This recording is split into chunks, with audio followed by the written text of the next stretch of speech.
Hello everyone, and we are live for this week's training.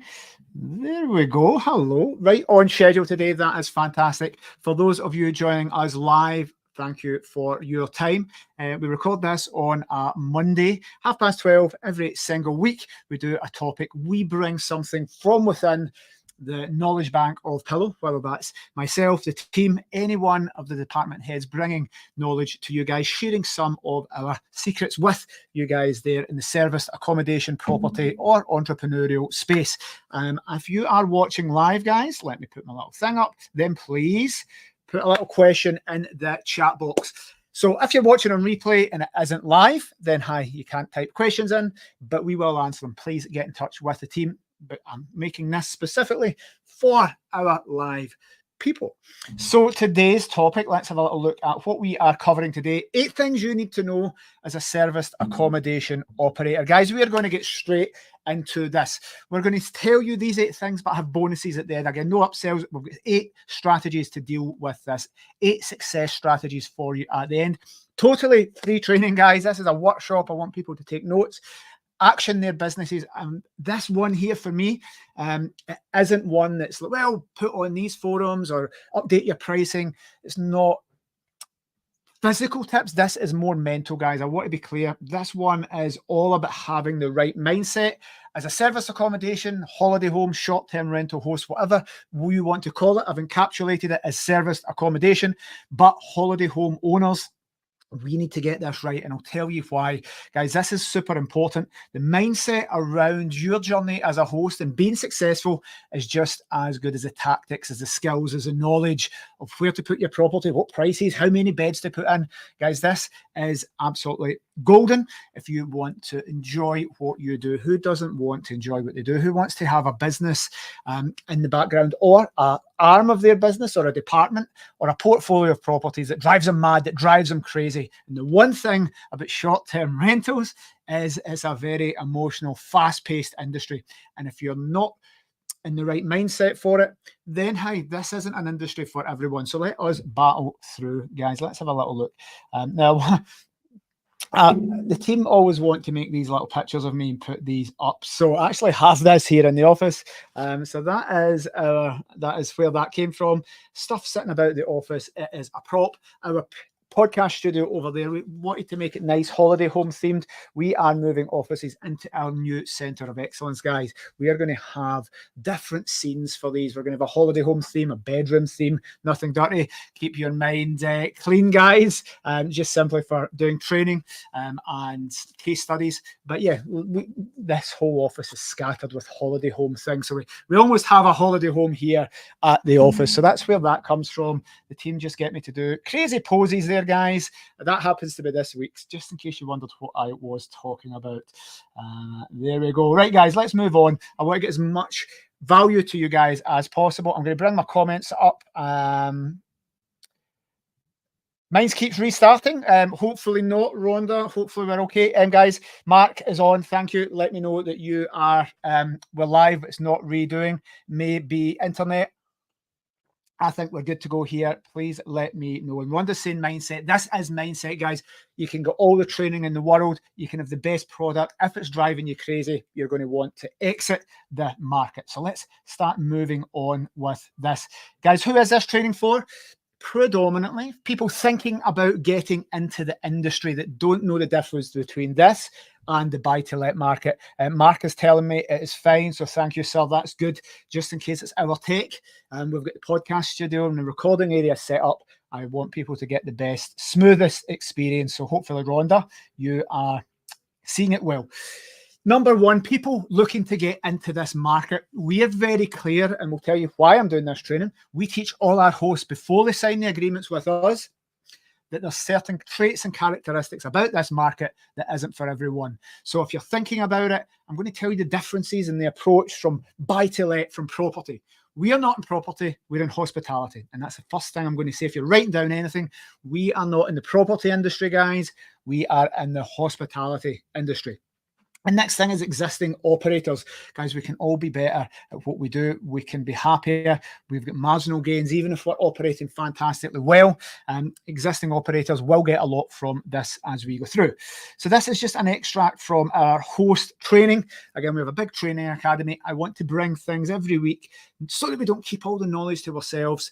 This is massively beneficial. If you are a host or a potential host with Pillow, you can get access to our training academy and learn some of these modules. This is the tip of the iceberg. Again, lots of things happening behind the scenes. And let me tell you why this came about. That little image, that little graphic there, guys, was one.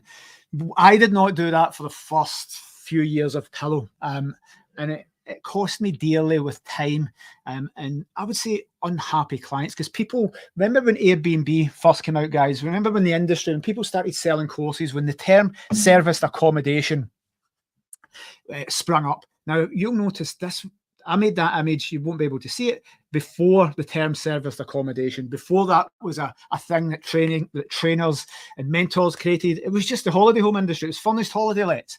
And I noticed after many years of having the same things recurring again and again, unhappy hosts. And I was like, why are hosts unhappy? I've been doing an okay job. Why would a host be unhappy about that? And it was simply because they'd entered it from the buy-to-let world, and they were treating this business, this industry, their serviced accommodation unit from an approach, from a mindset of being a landlord, and it does not work. So the 8 things, I started putting this out, and it transformed my business. I told owners of this in advance, and this is an extract from what we tell hosts.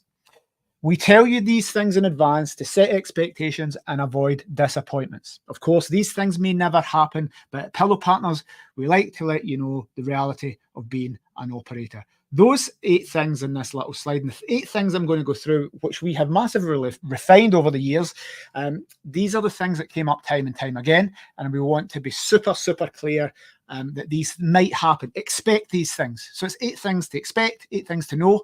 Expect these things to happen. You will not get caught out. If you build what we're about to tell you into your business plan, into your strategy, into your pricing structure for the long term of your property, rather than looking at it as a night that's lost you money or a thing that's went wrong. This is just part of being in the industry, guys. So I'm super excited about this one. We normally do this training with hosts, and it's automated to watch videos.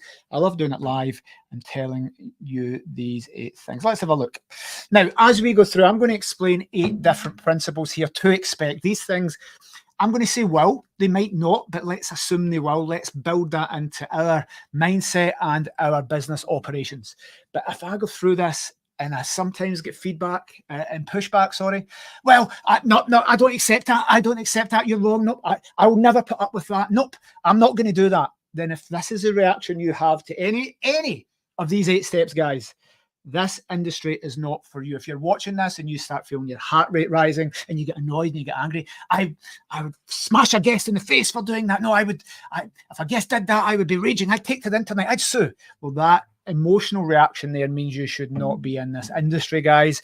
Go and do something nice and relaxed.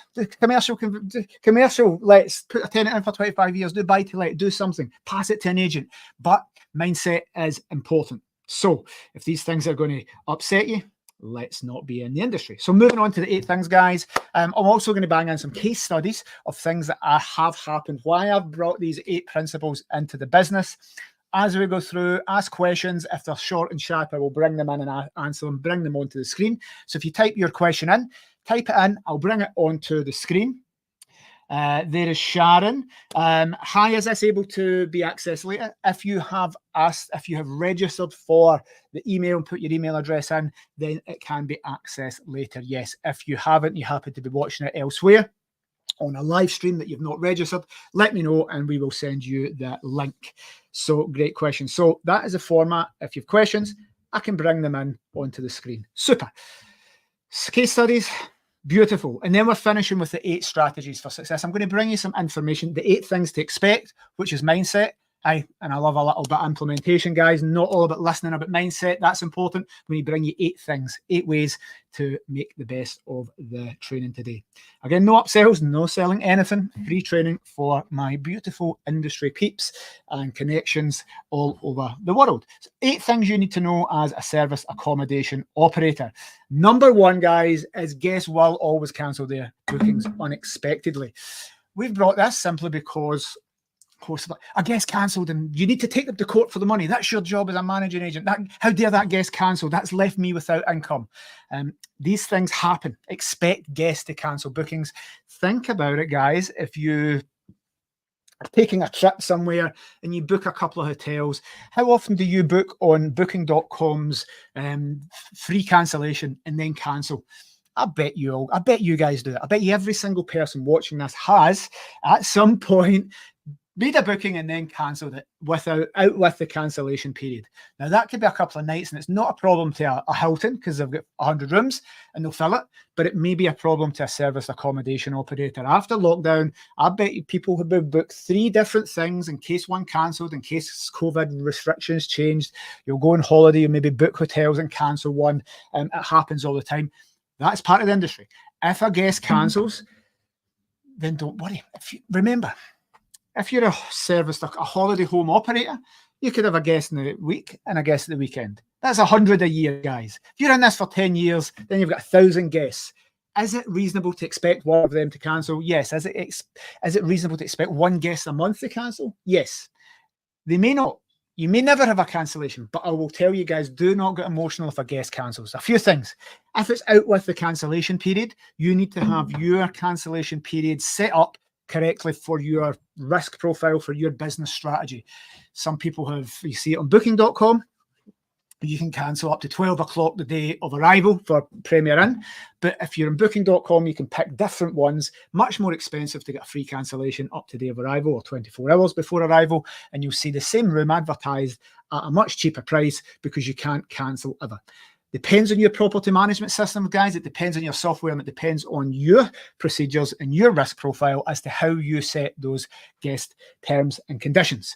So if it's out with your cancellation period, let's say it's 30 days to get a full refund and it's 31 days out, then hey, that's fine. You then need to deal with that. But that's the industry we're in, guys. Look at this as hospitality. If they're in the cancellation period, well, maybe they get some form of refund. If they have cancelled, maybe they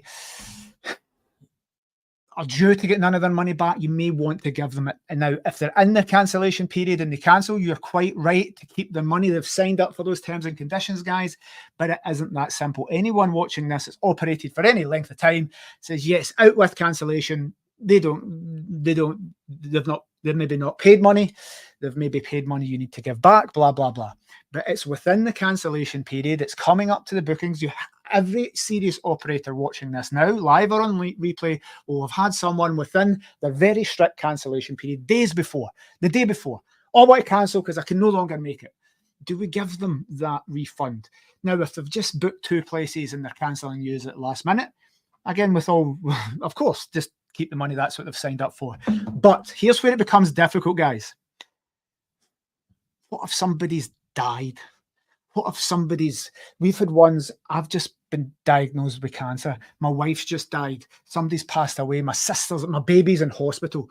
Are you going to give them a refund or are you going to keep their money? Now, this is where it becomes complicated and not the purpose of this training, because we've got many, many days training behind the scenes for our franchisees and property managers on how to deal with this. It's effective guest customer communications and guest experience. But I want you to think, these are the decisions you're going to need to make, compassionate decisions. My dad just died. I can't come to your holiday let. Well, fuck you, I'm keeping your money. Well, that is a horrible thing for them, and they are going to slate your business online. So sometimes we're faced with the decision, maybe I'm legally right within my terms and conditions, guys, to keep your money, but we sometimes need to give it back. And when we're a managing agent and we need to articulate this, we were managing your property. Oh, Scott, £1,000 booking in this weekend. That's right. Actually, no, it's not. Well, it's within they can't cancel. Yes. Well, I'll give them the money back. You would be raging. And this is why we did this years ago. Of course you would. I've refunded a guest 48 hours before check-in. when we could legally keep their 500 quid, but I gave them it back. Well, listen, they were attending their dad's funeral. You need to take maybe there's a compassionate case here, but you need to balance that up. Your reputational damage and bad reviews versus maximizing cash flow. If you're one person with one property, it's nice and simple. Off-peak, I need to keep that money. I'll give them some refund. I'll give them a credit in the future. So there's lots of intricacies about this. There's ways to handle it, but guys, expect people to cancel their bookings and leave you without money. They may have done direct bookings, guys, because the OTAs, Airbnb, will have cancellations that you could draw in and have signed terms and conditions. But if you have a contractor in that is staying for 6 months and they're in a month and then give notice, what are you going to do? I'm not giving, where's your rent? Oh, we moved out yesterday, we're not renewing. There will be loopholes and things that you're not going to get the money and your property may be left empty unexpectedly. Remember that, guys. Do not get upset about it. Look at this. We're in it for the long term. That makes sense, guys? And someone messaged, I guess if you're nice about it, you can still get good feedback for handling a cancellation positively and more chance of a repeat booking. Exactly. That is exactly what we are taking the approach at Pillow. I see it all the time on the forums. I don't care if that person died. That's my money. That's my income, and I'm keeping it. And it's not my fault. So why should I be punished as a business owner? You're probably right, but you're probably 100% wrong at the same time, guys. So we need to say what Matt said. Let's handle it. It's not easy for everyone. And guys, if you're not, you could be watching this. That's what I'm saying. Saying, I've never given out. I don't care if their mum dies. I don't care if their dad dies or their dog dies. I'm not giving them the money. You're probably not right for the serviced accommodation industry. And that's why I'm bringing you this training. That's why I explain to hosts that are using Pillow. If we're going to make these decisions on your behalf and you're going to be upset, you're going to try and sue us because we gave someone their money back when it's going to damage your property, get bad reviews because they'll essentially have stayed if you've not refunded them. They can give you a bad review, and that bad review is going to cost you much more than the damage, the refund back. That makes sense, guys? So we need to take a big strategy approach in this, but expect it. That is number one. Number two thing you need to expect is you will need to spend money on your property, guys. Obvious. Probably obvious for 90% of the people on this call, but the other 10% will say, well, no, because I'm a landlord. This little picture here, by the way, I put into artificial intelligence, GPT, show me if Pillow had to have a block of apart hotels, what would it look like? And that's what they came up with. So let's see if Pillow can get a block of apart hotels like that. That's Hotel Pillow. Why did I put that image in? Well, we are hospitality. We, excuse me, are not property. We're not landlords. You will need to spend money. That little picture there, we're going to need to get the windows cleaned. As a landlord, the tenant cleans the windows. We're going to need to get those lights changed. We're going to need to sweep the path. We're going to need to mop the reception floor. So guys, I'm making an analogy here to make it very clear cut. You need to spend money to maintain your property. Yes, you're going to need to furnish it. Yes, you're going to need to put things in to get it to the standard, but you're going to need to paint it a lot more regularly. It's not going to be the guest and depreciation and paint it when they move out in 5 years. You're going to need repairs, renewals. If the toilet seat breaks over time, maybe a tenant would sort that if you were a landlord. But guys, we're going to need to invest in this. Think about it like a hotel. You wouldn't walk into a hotel and it's a shithole and it's mucky. Oh, it's not, no, I don't spend money cleaning the foyer. If it's dirty because a guest coming in, then that's guest problems. We need to get right out of that approach. And if you cannot spend money, if you physically don't have the money to upgrade your properties, to paint them, to keep them fresh, to change beds, to change bedding if they've got a mark, guys, this is going to have an ongoing cost every single month. Probably 10% of your money. You need to keep reinvesting in your property, take your profits, put it back in to make it top notch. If you're not willing to do that, be a landlord. That is not for you. We want to have a lovely, beautiful hotel style short-term rental business. Number three, guests will damage things as time goes by. Yes, it's unfortunate. We hate it. Again, and I say this because hosts are appalled that a glass gets smashed. Well, why didn't you take the glass out of the deposit? I did an inspection, Scott, and there was 5 spoons. And I left 6. 2 years ago, there was 6 spoons, and now there's 5. What tenant did it? Take them to court. I want my spoon back. Guests will damage things. Things will get need replaced. Things will get binned by mistake. And bedding will get done. This is part of, again, Hotel Pillow. That is another representation of Pillow's Hotel overseas.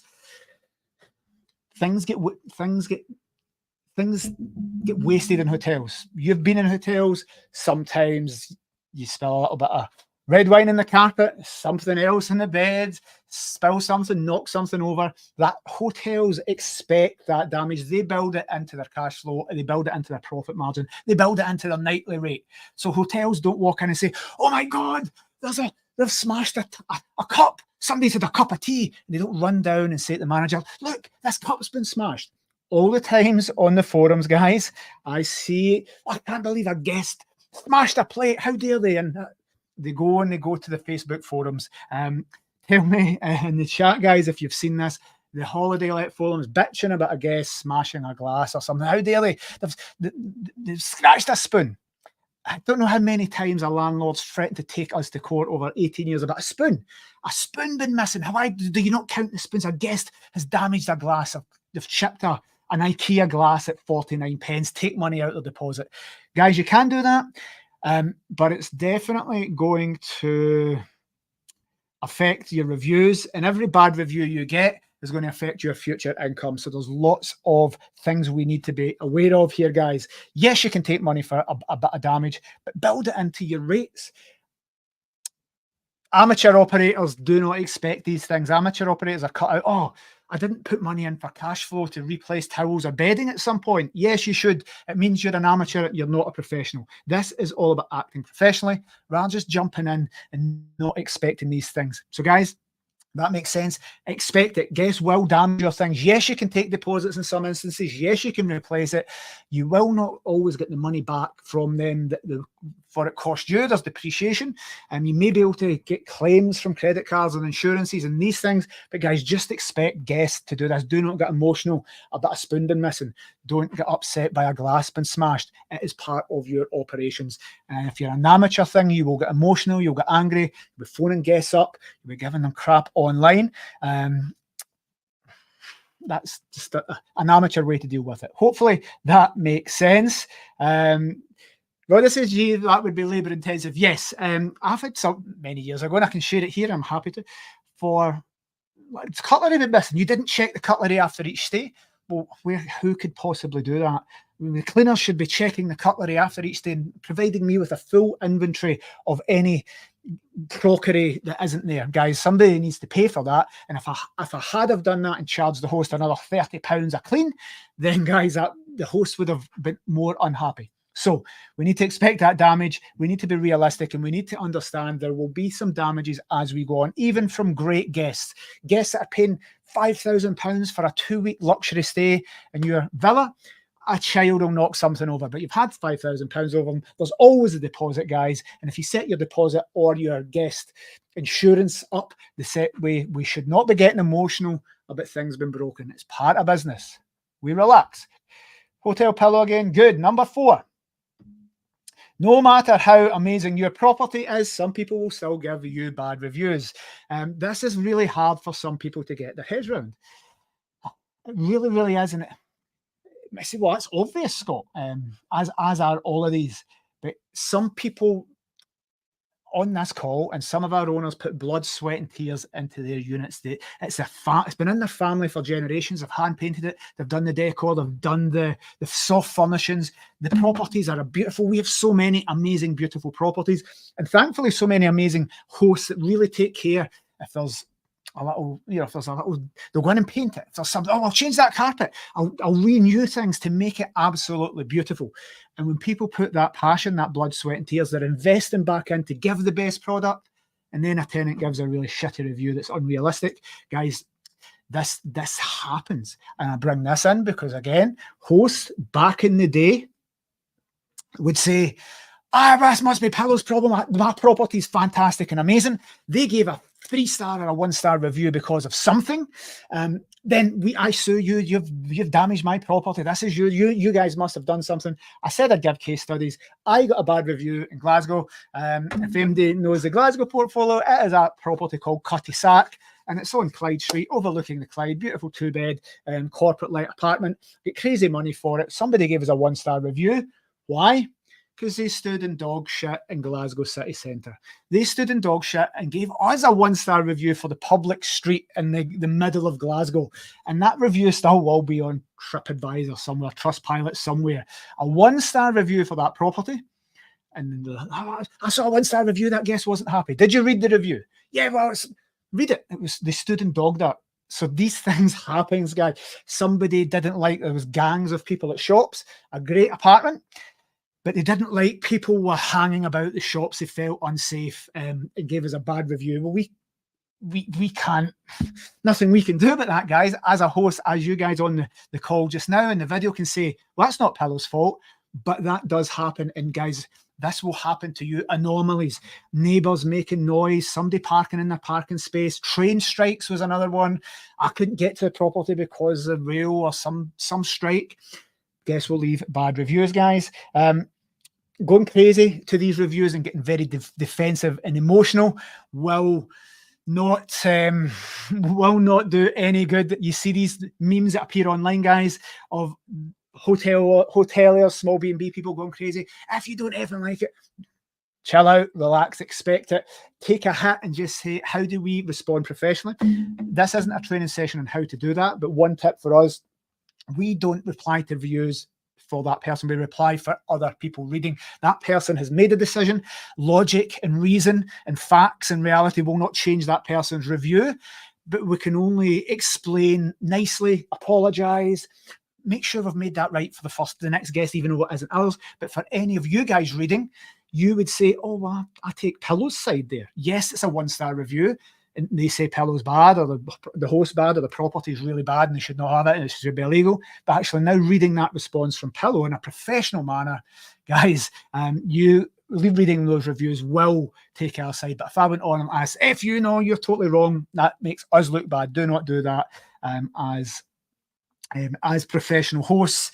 If you're serious about this, guys, if you're in this industry as a professional, and as we record this, if you're getting through the tax hikes and the licensing and the registration and the planning, all of this, if you're in it for the long term, a review is a review. We will balance it out by providing an amazing 5-star service moving forward. And by the way, one review that you respond to articulately and professionally and respectfully will be better than a 5-star review. An unjust 1-star review that you respond to well, somebody will read that, and if you respond well, you're showing your character and your professionalism as a host. Fantastic. Rhonda says, can't please everyone, and you definitely can't. You 100% can't. There we go. Somebody saying neutralish but cozy rather than personalised might not be to everyone's taste. Guys, we're going to come to this. Great point, Mark. I will cover that at the end. So we actually do cover that. A little bit of debate going on. Lovely. So nice and simple. I want to move on. Number 5. Guests may not always treat your property the way you would. And I don't know how many females are watching this. I'm going to ask this question to the females out there. Put it in the chat. If you were staying at my holiday home or any Pillows or anybody's in the world are staying at somebody's house, can I ask you, would you look at it like this? The husband or wife or ma, whoever, if you're a female, you would probably, highly likely, you would take the approach of this. Well, I know I don't need to clean it. I've paid a cleaning fee, but I would want to leave this the way I would expect my house to be left. I have pride. What would that other person think of me?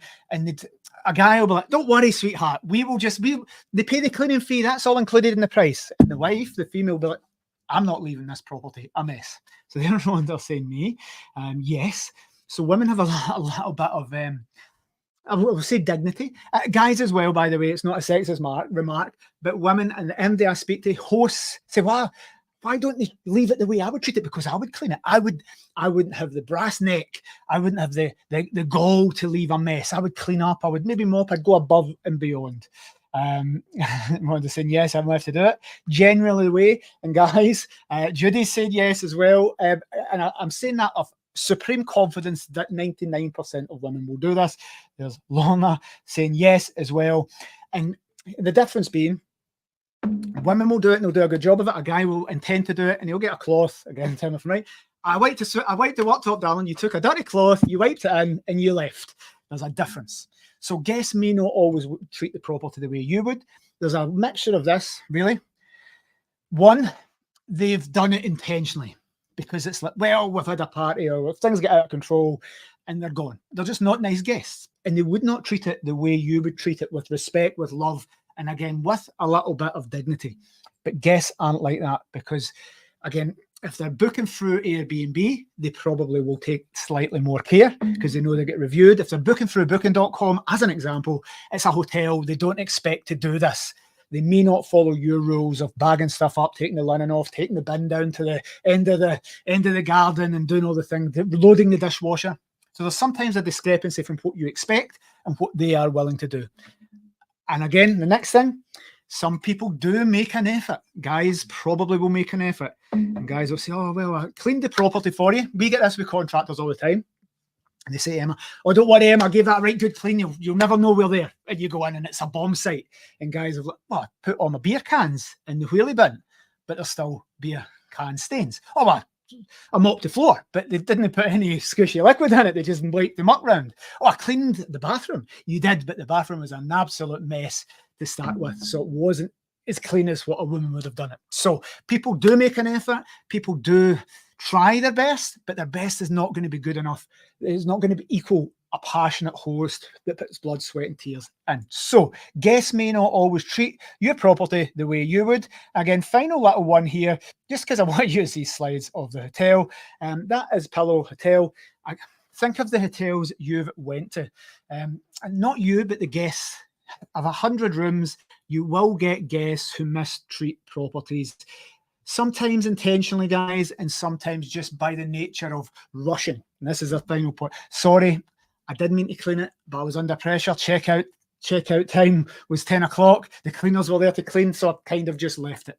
Some people have the best of intentions, and they're not bad people. But as professional operators, guys, we want to expect that. We want to expect that guests may not always do that. Might mean we leave our cleaning times. It might mean we've got some goodwill with the cleaners, that we have extra stuff, but do not worry about this. Professionals build that into their costs. Hotels build that into their costs, guys.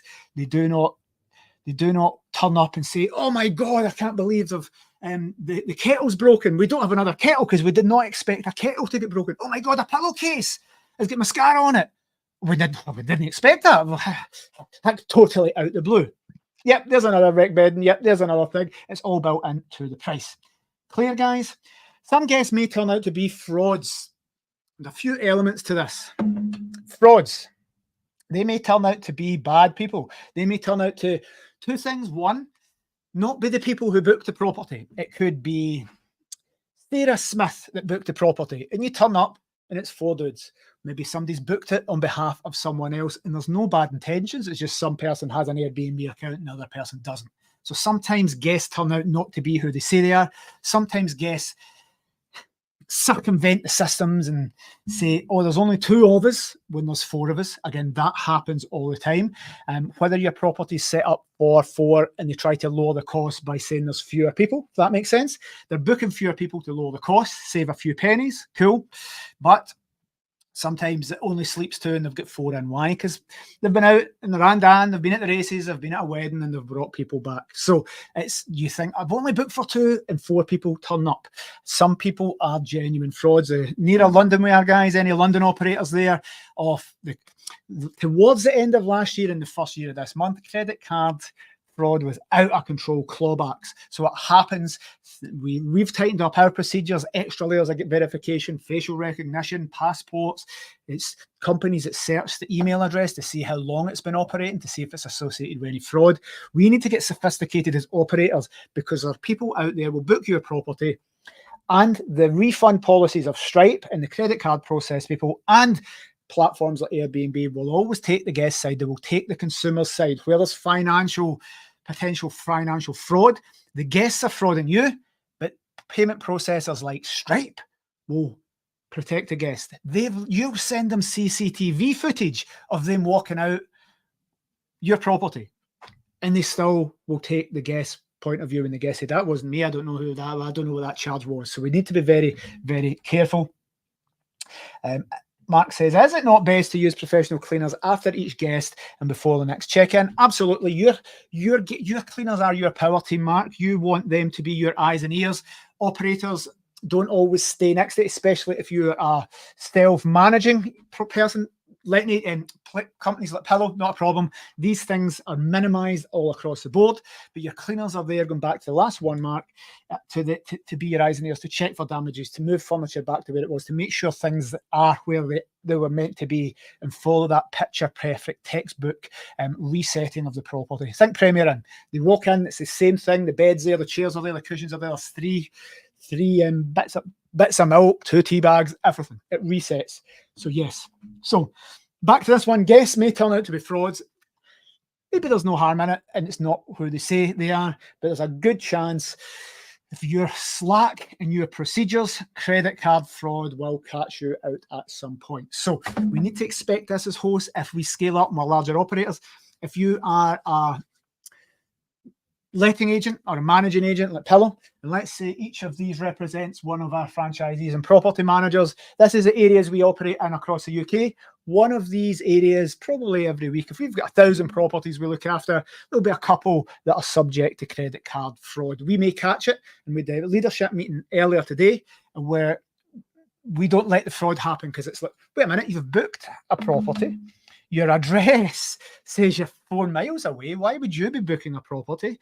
And it's because there's a music event on at a local, at the Glasgow Hydro, or I go to the NEC and I go to a concert, and they stay 4 miles away. And that means they're going to have a big party. Not always, but again, there's signs, there's systems. So catching fraud before it turns into a problem is a big thing. But hosts who operate themselves and don't use managing agents don't have teams of people checking all this. They don't have systems. They don't have money to have these verifications in place.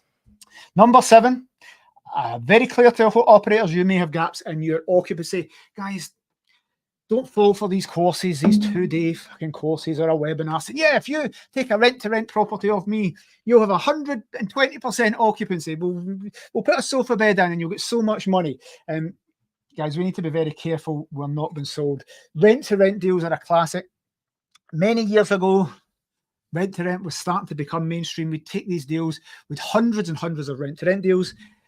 They would never break even because the figures were done in 90, 100% occupancy. Some of the figures, that's what I'm saying, some of the figures were based on 125% occupancy because the rent-to-rent people sold, oh, don't worry, some people cancel and don't claim their money back. It's like airlines. It's like gym memberships. Not everybody buys a membership and uses a gym. So guys, lots of lies in the industry, lots of deceit, but lots of myths as well. And having that 100% occupancy all the time may not happen. So expect gaps. And I use this, and I'll give you an example. Won't say what property manager you may be watching, this host may be watching. We had 100% occupancy for 3 years, and it was empty a week when a corporate guest moved out. We get 3 back-to-back bookings for a year, or one for 18 months, one for 6 months, and one for a year. 3 years back-to-back, not one day missed in 3 years. And it was empty a week, and the host was like, well, this is unacceptable. I need to change agents. This is a disgrace, and Pillow's failing me.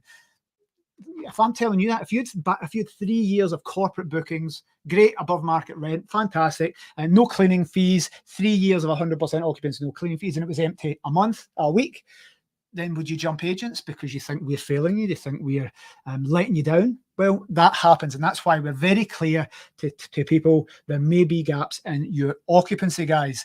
If you're sitting at 100% for holiday lettings and bookings, you're too cheap. So you need, if you've got 100% occupancy on your nightly rates and you're in the staycation market, you're too cheap. Get 70% occupancy, make more money, have fewer costs. Look at this as a long-term strategy. That example, guys, if you've had a year's long occupancy and then you're empty a month, but then you get 2 years, it's not a bad deal. It may look bad that you've been empty a whole month, but if you're focusing on the corporate let strategy of getting year-long bookings, you may not get that booking the week before Christmas because people don't necessarily move the week before Christmas for corporate lets. Does that make sense? Thank you. Rhonda, what industry occupancy would you say is usual across the industry? We have statistics on that. Every single area, every single property, we pay a lot of money for software, Rhonda, to get the statistics. It depends on is it budget, mid-market, luxury, what time of year it is. So it could be seasonal. Targets, again, a nice one for us is nothing less than 70%. Why? Because if we're up at 90, we're too cheap. If we're less than that, there's bookings to be filled. So again, I'd never ever go for occupancy levels. It's a vanity statistic. It's a benchmark to look at and say, what does that tell us? But it's profit at the end of the year. Nothing else matters apart from profit. I could get you 100% occupancy, Rhonda, but you'd hemorrhage money because it's 50 quid a night and your cleaning fee's 60. And we take one night bookings and it gets wrecked all the time. Whereas you could get 40% and make much more money than 100% occupancy. But again, it depends in the area, depends in the season, but go for net profit at the end of the year. We have 100% occupancy on a lot of units. If I think of lockdown, Derbyshire had 0% occupancy because it was classic holiday home areas during lockdown. It was illegal to take guests, remember? Airbnb refunded your money. Booking.com refunded your money, closed your calendars off. You couldn't get guests, you couldn't accept guests because your neighbours would phone the police because you were breaking the law. Quite rightly so. But in Glasgow, we had corporate lets. Emma had 100% occupancy in 25 of her units during lockdown. So we can get 100% occupancy if you're doing longer term strategies. And it depends if your property and your area and the product that you're giving is suitable for that. We're cracking on, guys. Lovely. This is one here. Oh. Guests will complain and demand the most craziest things. They'll complain about the most daftest things and they will demand things. I'm going to think I put this slide in. A fish slice. Case studies, a fish slice. Somebody's giving us a 1-star review, telling us we're reporting us to the police for fraud. This is absolutely, how dare we take their money? We wanted a fish slice fucking 10 o'clock on a Friday night. I can't believe I've paid this money. You guys are rip-off merchants. I'm going to go to social media. I'm going to ruin you guys. There's no fish slice. The property manager went to the ASDA and gave them a fish slice and handed it. And they were good as God. I didn't expect you to come. Well, you were being aggressive. You were being horrible. There's go Emma. And by the way, Asham, Emma was the property manager that also went with the fish slice. She's on calls through there, or I would get her to tell the story. Team, if Emma's off her call, get her to run through and tell the story. 9:30 on a Friday night, she ran, and at 10 o'clock, she gave them a fish slice. They were like, well, I know I was venting. I didn't expect you to do it. She's like, that's what we did at Pillow. Now, in the early days as managing agents, we can do that. We had the capacity. It was an hour's round trip. But Emma was new in the property manager. Mark saying a fish slice is very important. Yes, it is.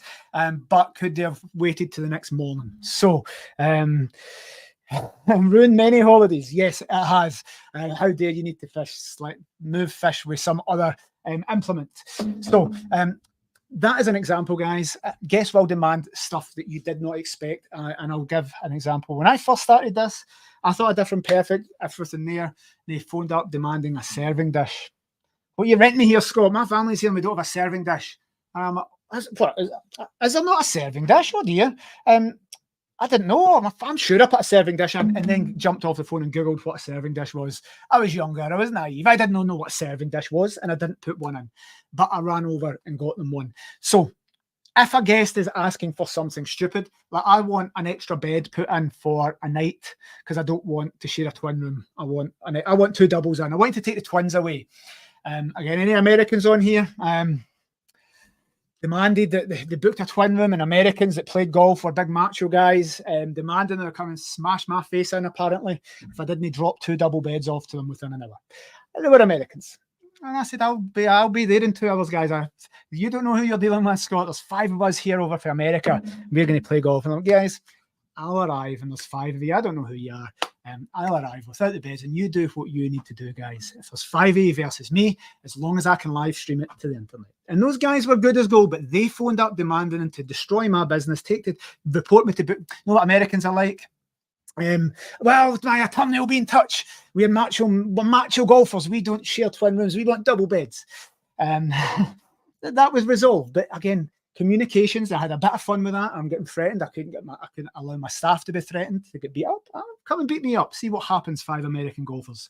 So they will complain about things. They'll demand unreasonable things. However, if we can do it, we do it. In that instance, I could not. Those guys were been aggressive, threatening to kill me. Guys, if you want to do that, I will come. I'm not getting double beds. I'll take 5 fine. However, here's an alternative. We'll not get you double beds, and this is a true story. We're staying next to Turnberry Golf Hotel with apartments there. I can't. But what I'm going to do for you guys, despite you threatening me, and I'm all right. I don't need a workout today, guys, so I could come down and fight 5Es, and we put that on the internet, and that's fun. What about I put £50 worth of whiskey behind the local bar? So I could not get them the beds, despite them being aggressive. I put £50, and they were expecting a response or aggression. I says, well, I can come down and fight you if you want, but what about £50? I can't get your beds, not happening, but I'll put £50 behind the bar for you. And you can go and get some Scottish whiskies. They were delighted. They gave me 5-star reviews. They did not get what they want. So again, guys, we worked round that. Consider giving them what they want. This is a long term. If you're one person with one property and you've got a shelf life business, i.e. a rent to rent, and you have 6 months left on your rent to rent agreement and you're giving it back, you don't need to worry about this because you're not a brand. Pillow's a brand. You're not a brand in your own little apartments. You don't need to do over the top things because your reputation will die off when you're there, when your unit finishes. But if you're like Pillow and you're here for the next 20 years, I put a post on, why would you use Pillow? I've been having this property management company since 2006. If you check the reputation, we could not have had that property management company running for 2006 if we did not protect our reputation as best we can. We need to balance customer craziness with reviews, because if you don't do it, your guests will give you a bad review. So maybe they're wrong. Maybe you shouldn't run me a fish slice. Some Italian wanted me to get another big massive pot to bake their pasta. I have to cook pasta in 3 pots because you don't have a big pot, and we like big pots for pasta in America. It was a hassle, but we facilitated that. Why? Because we made that Italians and they gave us a good review. A bad review would have cost thousands to the host in future bookings. Do we get that? A bad review will cost you thousands. Giving them £100 or something costs you £100. So, some comments here. Oh my God, yes, check out 10, check in 4, of course, yep. Message to say check out at 10:10. So, guests will ask for crazy things. Guys, Lorna's talking there. How many guests phone up and say at 10 o'clock in the morning, right, well, I'm here, I want, and why can't I? If you don't give me an early check-in, I'll give you a bad review. If you don't give me a late check-out to 5 in the afternoon, I'm giving you a bad review. We can't facilitate early check-ins and late check-outs with tight cleaning protocols after COVID, so we just physically can't do it sometimes. Let's see here one. Jacqueline went and said she slept 13 people, only forks. And guys, Jacqueline is right. She's not a crazy tenant demanding a crazy guest demanding crazy things. She's 100% right in what she's doing. She should be demanding that, guys. She's right. That is a service failure, and she is right to do that, and they should make it right. We have a make it right policy, just 25 quid. The team will go and sort something out and say, right, every person in Pillow has the authorization to do 25 quid. If that was one of ours, hopefully you're not talking about ours, Jacqueline. Oh, they came with forks within an hour. Absolutely, as well they should. Imagine putting that on that sleeps 13 people and not this. Jacqueline's telling us this person did not give them forks. It's a service level failure. It is the fault of the host. Jacqueline's right. Lovely. Right, let's crack on because we have done the 8 things. I want to give you 8 strategies for success here, guys. Oops. 8 strategies for success. Number 1, let's blast through these and open it up for questions and comments. Factor issues into your annual. People always ask us if that's a CGI. It's an actual thing. If you watch any of these, I'll always walk back into it. Factor issues into your annual price plan. All the things we've mentioned, amateurs get caught out with. Professionals put them into their nightly rates. Maybe it's 50 pence a night. Maybe it's £1 a night. Maybe it's £5 per booking. It's all about your end of year profit, not about nightly rates. Act professionally, not emotionally. We want to be cool. We want to be chilled out. We don't want to lose our temper. We don't want to do things in the heat of the moment that we regret. We need to accept this as the way the industry is. Remember, I put the pictures of hotels. Well, hotels accept it. Hotels know guests will party and break glasses.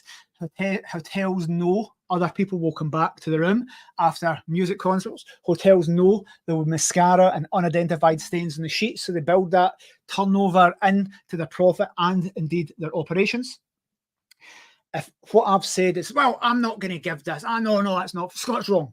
Guys, unless you've been in the industry for more than 20 years and managed thousands of units, there's a good chance one of us is right and one of us is wrong. And I'm going to suggest to the audience, what I'm saying here is that the experience tells me, taking a big macro approach to this, guys, that if we're going to get upset and emotional about the things we've mentioned and start threatening guests and taking to social media and, just all these things, it's probably not for you. So success here, go and do something a little bit more chilled, guys, because other people will start to deliver much better levels of service. You can read it in the reviews. The guest will put, the host was horrible, the host was aggressive, the host wasn't a nice person, the host was rude, the host was arrogant. Then that affects your future bookings. Hey, if all these things aren't for you, and I get what you're saying, Scott, but I need to be in the industry, just use a good agent. A good agent. And Pillow's philosophy: maximize income, reduce stress, and free up time. Again, we should maximize income, reduce stress, and free up time. It's the three things we do for hosts. So if you want to be in the industry but don't want all that hassle, choose a good agent. Like Pillow. Map your whole customer journey, guys. Just map it out. We had 27 different touch points the last time we did this. We made sure that everything was, every single touch point of a staff member. We tried to put, one of our core values is Kaizen, continuous improvement. Map your journey out, see where it fails, see where fraud might happen, see where you're not communicating your standards, update your terms and conditions, see where the failings may happen and where expectation and reality differ. Because your property listings could be pictures from 5 years ago and you're moving in and it's a bit more grottier. You've dressed it and it's now no longer dressed. So map your customer journey frequently, guys, and make sure that expectations and reality are there. In fact, expectations are there and reality is much higher. Exceed their expectations, but if their expectations are there and your service is there, you're going to have bad, unhappy guests. Be very clear on your target market. So we did an analysis for the team and we problem solve. If properties aren't booking, we come together as a team and we give peer feedback.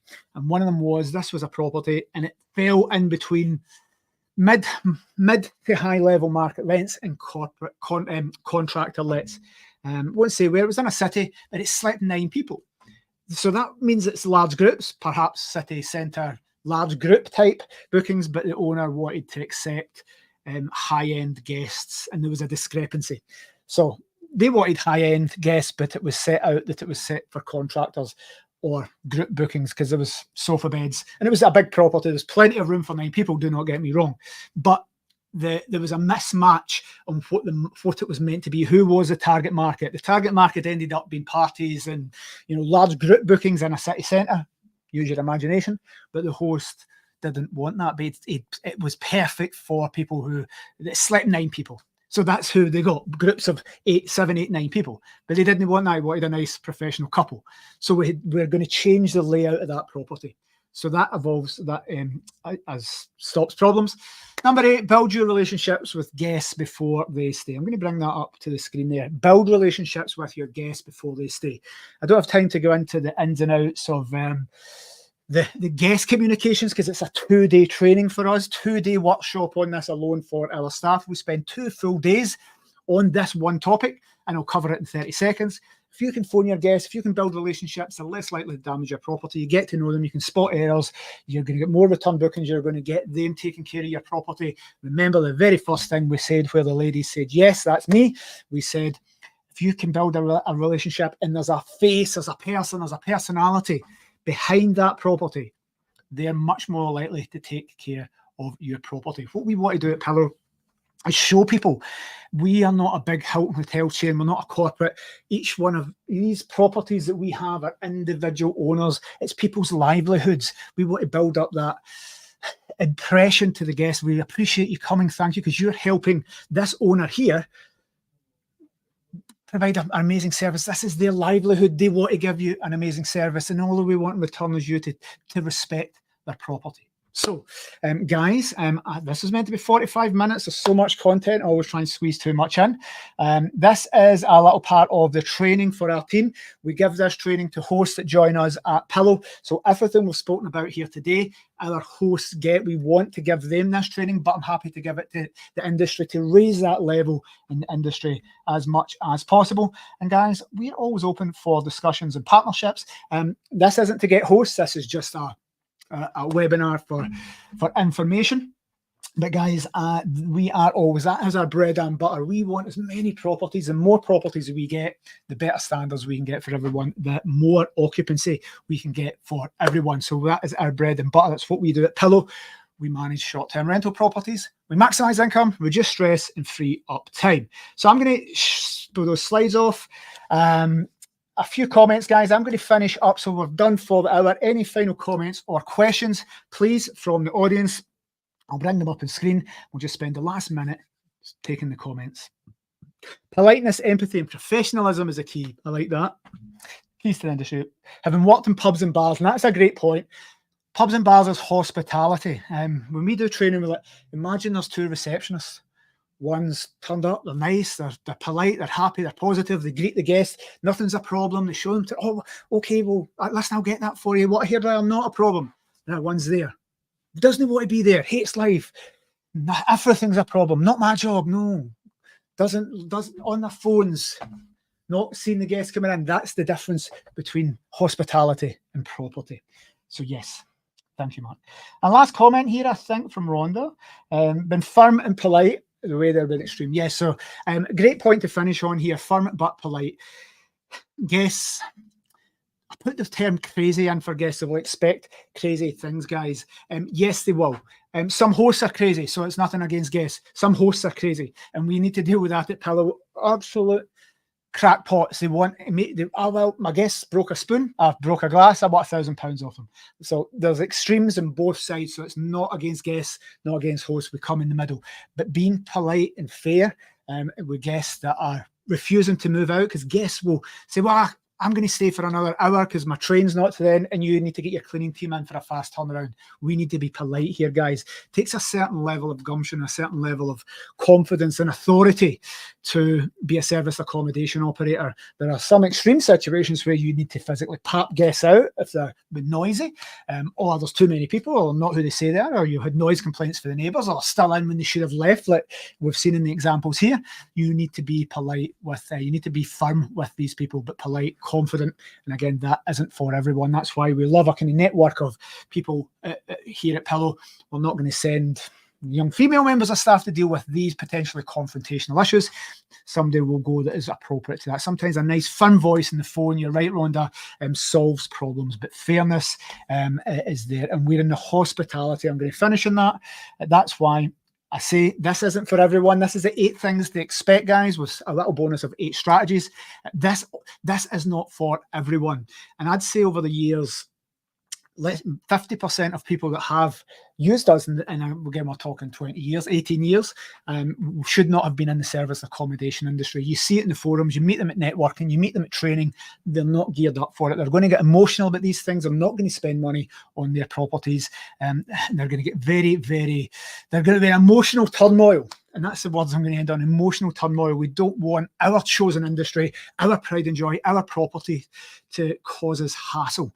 Likewise, we don't totally leave it, and it's not just a maximize profit strategy. It's a mixture of hospitality, but that hospitality element, if we get it right and not property, will lead to more profit. So guys, I hope you've enjoyed this. I love doing this. I love educating our hosts in this. We find much better quality hosts that work with Pillow in expecting these 8 things. If we know these things in advance, guys, we can plan them in, we can put them into our strategy, we can prevent them before they happen, but we can also put them into our pricing so that if our guest absolutely destroys bedding from fake tan, hey, it's not a problem because I'm not left in a financial situation because I've put that into my plans. And if these 8 things don't happen, you're in a much better financial position because you've planned that into your budgets. Thank you very much, guys. I will see you next week. If you are watching on the replay or in the training academy, if you're a host that has just joined Pillow, hopefully this all makes sense.